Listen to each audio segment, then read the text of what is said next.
বিসমিল্লাহির রহমানির রহিম। সাতোশি ইয়াগিসাওয়া এই লোকটাকে নিয়ে এর আগে আমি কথা বলেছি। উনি আসলে চিত্রশিল্পী, আবার উনি ওনার যে মিউজিকের উপরে উনি পিএইচডি করা, এবং ওনাদের দেশে যে রিয়ালিটি শোগুলো হয় মিউজিক নিয়ে, ওখানে উনি বিচারকের আসনেও আসীন হন, যে গল্পগুলো আমি এর আগেও করেছি। তারপরে এই দিকে ওনার পদচারণা, হঠাৎ করে উনি 2008 সালের দিকে একটি বই লিখে ফেললেন, যে বইটির নাম ছিল মরিসাকি বইঘরে দিনগুলি। তো এই যে মরিসাকি বইঘরের দিনগুলি, এটা এর আগে আমি বলেছি যে আমাদের নীলক্ষেতের মতো একটা বইয়ের জায়গা, যেখানে অনেক বইয়ের দোকান থাকে, পুরাতন বই বিক্রি হয়, নতুন বই বিক্রি হয়, সেখানকার একটা কাহিনী নিয়ে গড়ে তোলা। তো সেটি উনি লিখলেন, এবং শুধু লিখলেন না, পুরো বিশ্বব্যাপী একটা তোলপাট শুরু হয়ে গেল এই বইটি নিয়ে। এটি বিভিন্ন ভাষায় অনুদিত হলো, এই নিয়ে মুভি তৈরি হলো। এরপরে ওনার আর কোনো খবর নেই। আবার 2015 সালের দিকে এসে ওই একই বইয়ের আরেকটি কন্টিনিউশন তৈরি করলেন, যে মরিসাকি বইঘরের আরও দিনগুলি। তো ওই বইটা থেকে এইটা আরও বেশি আবেগপ্রবণ, মানে প্রথম বইটা অনেক আবেগ নিয়ে, ইমোশন নিয়ে বলা, পরবর্তীতে যে বইটি লিখলে এটা আরও বেশি আবেগপ্রবণ। তো এই তো এখানে, তো এরপরে এখন এসে উনি আরেকটি বই লিখলেন, যেটি হচ্ছে days at the Torunka cafe. তো প্রথম দুইটি বই যেটি ছিল, যে এই বইয়ের দোকান নিয়ে বা বইয়ের লাইব্রেরি নিয়ে, ওই লাইব্রেরিতে সে থাকছে এবং সেই দিন কী কী ঘটছে সেই দিনগুলোর কথা বলছে। বাট এই বইটা একটু ভিন্ন, এখানে একটা ক্যাফেকে নিয়ে বলা, যে ক্যাফেতে আসলে লোকজন রেগুলার আসছে যাচ্ছে। তো সেই আসা যাওয়া লোকগুলোর মধ্যে তিনজনের তিনটা ঘটনা এখানে তুলে ধরা হয়েছে, এবং আগের মতো যথারীতি উনি খুবই চমৎকার কলম দিয়ে ওনার আবেগকে ফুটিয়ে তুলেছেন, এবং যারা এই বইটি পড়বেন তারা আবেগপ্রবণ হয়ে যাবেন। তো এই বইয়ের কিছু কিছু অংশ আসলে আমার খুব ভালো লেগেছে, সেগুলো একটু আপনাদের সাথে আসেন শেয়ার করি। প্রথমে যে জিনিসটা আমার খুব ভালো লেগেছে আমি দেখানোর চেষ্টা করছি। উনি একটা জায়গায় বলছেন যে জীবনকে যদি উপভোগ করতে চাও তাহলে প্রতিদিন মন দিয়ে বাঁচো, দেখবে সব কিছুই নিজে থেকেই মজার হয়ে উঠবে। মানে উনি মন খারাপ করে থাকতে নিষেধ করছে, প্রত্যেক দিন মন দিয়ে বাঁচতে বলছে, এবং প্রত্যেকটা দিনকে উপভোগ্য করে তুলতে বলছে। তাহলে কি হবে, দিন শেষে জীবনটা আসলে উপভোগ্য হয়ে উঠবে। এরপরে একটা জায়গায় বলছে যে আপনার কোনো একটা দিন খারাপ যেতে পারে, আর একটা দিন ভালো যেতে পারে, তাহলে দিনের শুরুতে উঠেই আপনি আপনাকে বলবেন যে চলো শূন্য দুর্ঘটনা দিয়ে আজকের দিনটা এগিয়ে যায়। অর্থাৎ আজকে কোনো ভুলভ্রান্তি করবো না, কোনো খারাপ কিছু ঘটবে না, এইভাবে আজকের দিনটা নিয়ে সামনের দিকে এগিয়ে যায়। তো এইটা একটা মোটিভেশনাল কথা উনি বলছে। এরপরে আরেকটা জিনিস বলছে যে এই যে চমৎকার পৃথিবীটা খুব চমৎকার, এখানে আমরা ঠুনকো বিষয়ে রাগ করি, অভিমান করি, নিজেকে শেষ করে দিই, অনেক কষ্টে থাকি, কিন্তু বলছে না, এই পৃথিবীটা আসলে একটা চমৎকার জায়গা, আর তার জন্য লড়াই করে যাও। মানে রেগুলার যুদ্ধ করো নিজেকে ভালো থাকার জন্য, কারণ এই সুন্দর পৃথিবীতে অনেক দিন বেঁচে থাকতে হবে, খুব ভালোভাবে বেঁচে থাকতে হবে। কোনো কিছুতে মন খারাপ করে জীবনটাকে বিষাদময় করে তোলা যাবে না, যে কথাটা উনি বলছেন।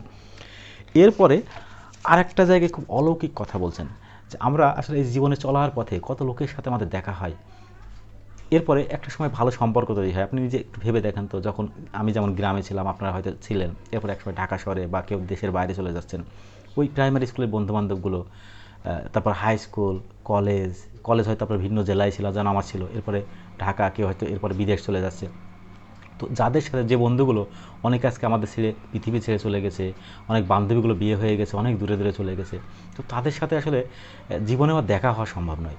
তো সেখানে যদি কখন দেখা হয়, বরঞ্চ সেটাই অলৌকিক। সেই কথাটা উনি বলছেন এভাবে, যে এই জীবনে পুনর্মিলনই হলো অলৌকিকের সবচেয়ে কাছের জিনিস। মানে অলৌকিক যে জিনিসগুলো আছে, পুনর্মিলন যদি হয়, কার সাথে আবার নতুন করে দেখা হয়, সেটাকেই ধরে নিতে হবে যে অলৌকিকের খুব কাছের একটা জিনিস। এটা আমার কাছে খুব ভালো লেগেছে। আর একটা জায়গায় উনি একটা ভালোবাসার সংজ্ঞা এখানে দিচ্ছেন। এই পুরা বইটাই তো আসলে তিনটা ভালোবাসার গল্প, যদিও এই ভালোবাসাগুলো আসলে একটু ভিন্ন রকমের ভালোবাসা। সেটা কেমন, আমরা তো ভালোবাসা বুঝতে প্রেমিক প্রেমিকার যে প্রেম বিষয়ক ব্যাপারটাকেই আসলে বুঝে থাকি, বাট এখানে যে তিনটা ভালোবাসার গল্প উনি বলেছেন, সেটা একটু অন্য ধাঁচের। আসছি সে কথায় একটু পরে। তার আগে ভালোবাসার সংজ্ঞাটা কীভাবে দিয়েছেন সেটা একটু বলি, দেখেন। উনি বলছেন যে ভালোবাসা বোধহয় এমনই হয়, কয়েকটা নিরীহ কথা, একটা ছোট্ট সাক্ষাৎ অনেক বড় হয়ে দেখা দিতে পারে। মনে হচ্ছে এভাবেই সব কিছু ঘটে, মানুষ তো প্রথম দেখাতেই প্রেমে পড়ে যায়। এখানে উনি প্রেমের একটা সংজ্ঞা দিয়ে চলে গেলেন। তো এই বইয়ের এই জায়গাগুলো আপনাদের হয়তো আরও বিশেষ অনেক জায়গায় ভালো লাগতে পারে, বাট আমার এই জায়গাগুলো অনেক চমৎকার লেগেছে। আর এই কাহিনীটা সংক্ষেপে একটু বলি, যে তিনটা কাহিনী বলতে চাইলাম, যে এখানে প্রেম ঘটিত বিষয়টাকে আসলে প্রাধান্য না, বাট ভালোবাসাটাকে প্রাধান্য দেওয়া হয়েছে। আর এর আগে আমি বলেছি যে জাপানিরা যে এত আবেগপ্রবণ, এই বইগুলো না পড়লে আমি বুঝতেই পারতাম না। তো প্রথম ঘটনাটা যেটা বলা হচ্ছে, যে একজনের বাবা, সে আরেকজনের, যদি ব্যাপারটা একটু জটিল, আরেকজনের মায়ের সাথে অন্য ধরনের একটু সম্পর্ক, তো সেখানে যখন সে যেতেন ওনার বান্ধবীর কাছে, তখন এই ছোটো ছেলেটাকেও নিয়ে যেতেন। সেই বান্ধবীর আবার একটা ছোটো মেয়ে ছিল। তো তখন এরা দুজন খেলা করতো আর ওনারা ওনাদের মতো গল্প করতেন। এই তো তো একটা পর্যায়ে ওনার মা অসুস্থ হয়ে বিছানা শয্যাশায়ী হয়, ওনার বাবার সাথে দূরত্ব তৈরি হয়, এক পর্যায়ে যোগাযোগটা বিচ্ছিন্ন হয়ে যায়। তো অনেক বছর পরে এসে তখন ওই যে ছোট্ট মেয়েটি, তখন ওরা আসলে মনে হয় যে যখন সে বড় হয়ে যায়, যে ছোটোকালে যে ছেলেটার সাথে খেলা করতো সে এখন কোথায় আছে। মানে তখন তাদের একটা বন্ধুত্ব হয়, সে বন্ধুত্ব ভালোবাসা হতে পারে, অন্য কিছু হতে পারে, বাট উনি খুব খুঁজে ফেরেন। খুঁজতে খুঁজতে খুঁজতে খুঁজতে একদিন এই তরুণকা ক্যাফেতে আসেন। এখানে এই ছেলের সাথে ওনার দেখা হয়। ছেলে আবার এখানে পার্ট টাইম জব করেন তরুণকা ক্যাফেতে। তখন তাকে আসলে বিভিন্নভাবে বোঝানোর চেষ্টা করে যে কোনো এক সময় তোমার পূর্বজন্মে দেখা হয়েছিল, রূপকথা তৈরি করে। এরপরে আস্তে আস্তে আস্তে আস্তে যখন ওর প্রতি তার একটা ভালোবাসা তৈরি হয়, তখন তাকে সব খুলে বেলা আসলে এই হচ্ছে ঘটনা, তোমাকে খুব দেখতে ইচ্ছা করছিল তাই আমি আসলাম। এভাবে প্রথম গল্পটা শেষ হয়ে যায়। দ্বিতীয় গল্পটা আর একটা ভালোবাসার গল্প, সেটাও ভালোবাসা দিয়েই তৈরি, বাট ওই যে প্রেম যেটা বললাম সেটা না। এখানে হচ্ছে যে একটা মেয়ের সাথে একটা মধ্যবয়স্ক লোকের দেখা হয়, সেটাও তরুণকা ক্যাফেতে। এই তরুণকা ক্যাফেতে ওই যে মেয়েটা, তার মা আর এই মধ্যবয়স্ক লোক একসময় রেগুলার চা খেতে আসতেন, তাদের মধ্যে একটা সম্পর্ক ছিল। জীবনের তাগিদে একটা উচ্চাকাঙ্ক্ষা নিয়ে এই লোকটা কী করে, এই মহিলাটাকে ছেড়ে, মেয়েটাকে ছেড়ে তখন বিদেশে চলে যায়। তার মধ্যে কী হয়, মেয়েটির মা অন্য জায়গায় বিবাহ করে এবং তারপরে মেয়েটি হয় এবং সে মারা যায়। তো এই লোকটা যখন আসে এই ক্যাফেতে অনেক বছর পরে, যেখানে রেগুলার আসতেন, এসে মেয়েকে দেখে সব কিছুই ওই তার পুরাতন প্রেমিকার মতো মনে হয়। তখন সে তার পরিচয় নেয় এবং নিতে নিতে দেখে যে হ্যাঁ, এটা তারই মেয়ে। একটা পর্যায়ে ওই মেয়েটাও বুঝতে পারে এটা তার মায়ের প্রেমিক, কারণ তার বাসার ড্রয়ার থেকে খুঁজতে খুঁজতে একদিন একটা ছবি দেখে, যে ছবিতে সে বুঝতে পারে যে এই লোকটাই সে। তো এই আর একটা চমৎকার মানে ভালোবাসার গল্প। সেখানে পরে সে তাকে পিতৃতুল্য শ্রদ্ধা করতে থাকে, বাট এও জানে না যে ও তার মতো শ্রদ্ধা করে, আর ও জানে না যে এই ওর মেয়ে। একটা পর্যায়ে এই বয়স্ক লোকটা পড়ে যায়, সে হাসপাতালে ভর্তি হয়, তার একটা মেজর অপারেশন হবে। সে তখন একটা নাটক করে যে আমি এখান থেকে চলে যাচ্ছি, কারণ যদি বলে যে অপারেশন তখন হয়তো মেয়েটা শুনলে কষ্ট পাবে। এইভাবে দ্বিতীয় গল্পটা এগিয়ে যায় ভালোবাসার মধ্য দিয়ে। তৃতীয় যে গল্পটা সেটা হচ্ছে এই তরুণকা ক্যাফেরই যে মালিক, তার ছোট মেয়ে, বড় মেয়েটা মারা যায়।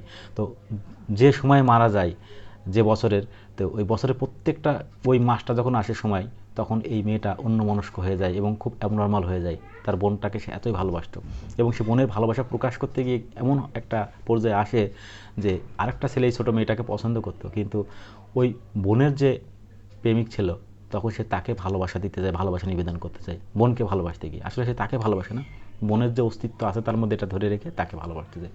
তো সেখানে বোনটাও মারা যাওয়ার আগে ওই ছেলেটার সাথে সম্পর্ক বিচ্ছেদ করে এবং সেখানেও ওই মেয়েটা জানতে পারে সে বেশি দিন বাঁচবে না, তাই তাকে বিতাড়িত করে দেয় অন্যভাবে, কিন্তু ওই ছেলেটা কষ্ট পায় যে তাকে আসলে ত্যাগ করছে। এইভাবে চমৎকার তিনটা প্রেমের গল্প, যে গল্পগুলো, যে কাহিনীগুলো তরুণকা ক্যাফেতেই ঘটে, আর সেটি নিয়েই তুলে ধরা হয়েছে যে days at the Torunka cafe. Satoshi Yagisawa যে প্রেম নিয়ে, যে প্রেমের নিবেদন নিয়ে, যে আবেদন নিয়ে তার লেখা শুরু করেছিলেন 2008 সালে, সে মোরিসাকি বইগুলোর দিনগুলি। তারপরে তো লিখলেন মোরিসাকি বইগুলোর আরও দিনগুলি, এরপর লিখলেন days at the Torunka cafe. প্রত্যেকটা এক একটা মাস্টারপিস ভালোবাসার জন্য, এবং ওই আবেগ দিয়েই উনি লিখে যাচ্ছেন, ওইভাবেই লিখে যাচ্ছেন। এবং একটা সময় আমি তো আসলে হুমায়ুন আহমেদের ভক্ত, যখন বইমেলা আসতো ওনার ওই হিমু বা মিসির আলির জন্য ওয়েট করতাম। এখন কেন জানি এই সাতোশি ইয়াগিসাওয়ার বইয়ের জন্য অপেক্ষা করে থাকি। আশা করি যদি আপনারা একটি বই পড়েন আপনারা অপেক্ষায় থাকবেন। ভালো থাকবেন, দোয়া রাখবেন। আল্লাহ হাফেজ।